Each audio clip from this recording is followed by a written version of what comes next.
In September of 1937, two young Arizona teenagers began high school together in the sunny desert town of Mesa.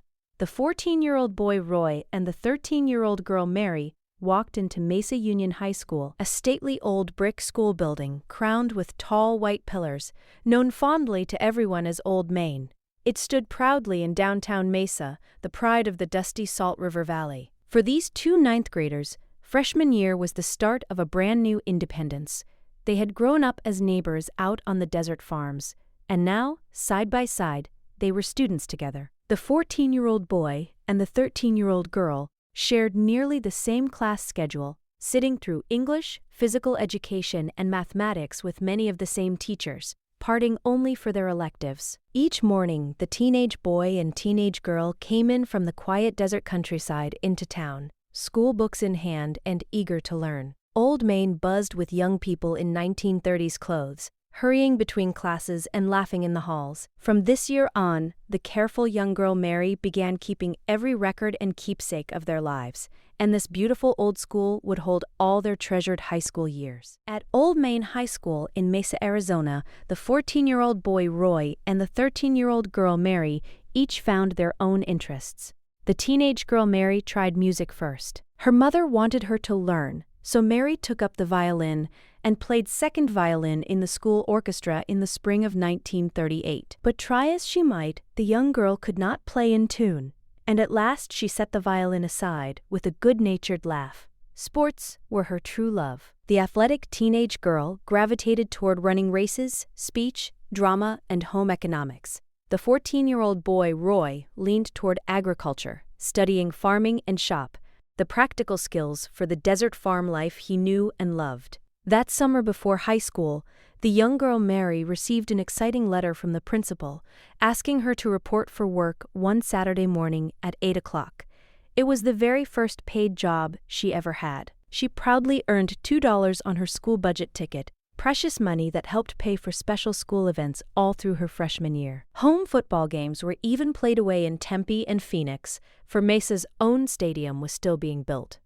For this hard-working desert girl, that small paper ticket felt like a fortune. During freshman year, 14-year-old Roy and 13-year-old Mary dated casually, but neither went steady. For a while, Mary had her eye on John, an older student a few years ahead. The shy young man owned neither car nor bicycle, so he walked 3 miles across the dusty desert to visit her farm home. After 6 months, the long walks grew old, and Mary turned her heart toward Roy. Roy had an early crush, too, on Marcine, whose photograph he kept, signed with her name. Years later, inside their shared scrapbook, Mary teased the picture with playful words, "True love," followed by question marks.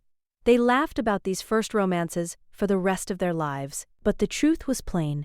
This desert boy and girl had eyes only for each other. With a cheerful group of friends, they shared happy outings throughout their high school days. Faith stood at the center of life for 13-year-old Mary in Mesa, Arizona. She filled a treasured scrapbook with keepsakes, recipes, samples, and handwritten notes about everything she was learning as a young woman. In 1937, at 13, Mary was asked to teach a Sunday school class at church.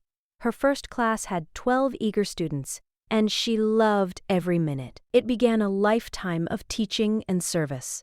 Throughout freshman year, she rose before dawn for early morning religious class, walking 3 miles through the dark desert to reach it before regular school. That autumn, her congregation held a joyful silver anniversary, celebrating 25 years since its founding. Several hundred members gathered beside the handsome new chapel, where workers served a huge decorated birthday cake. Mary attended with her family, carefully saving the banquet receipt and bright ribbons, pressing them into her beloved scrapbook so she could remember the celebration always. Out on a desert farm near Mesa, 14-year-old Roy carried a big responsibility. As the oldest son at home, he milked the family's dairy cows before dawn and after school, tending nearly 20 cows without complaint. It was simply his life, and he did it faithfully. The farm-loving teenager joined Future Farmers of America, one of 16 new boys welcomed into the Mesa chapter, in November of 1937, alongside his friend Lynn.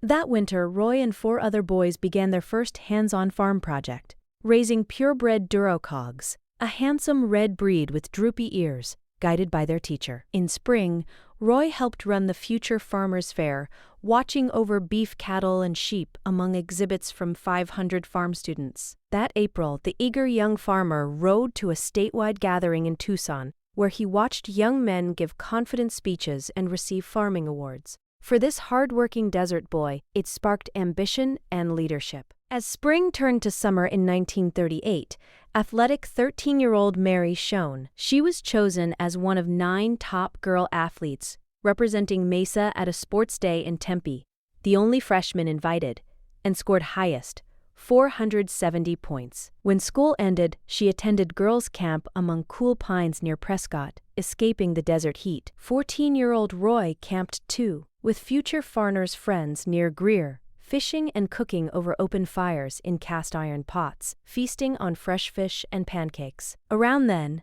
the Rucker family moved into their new home near the closed ranch school, on 25 acres with a new milk barn. They settled in just in time. At summer's end, a baby arrived. On the 4th of August, Eula welcomed her 6th child and 5th son, Robert. Amazingly, with married brothers already raising babies, tiny Robert was born an uncle. Roy was growing up fast, and sophomore year lay ahead.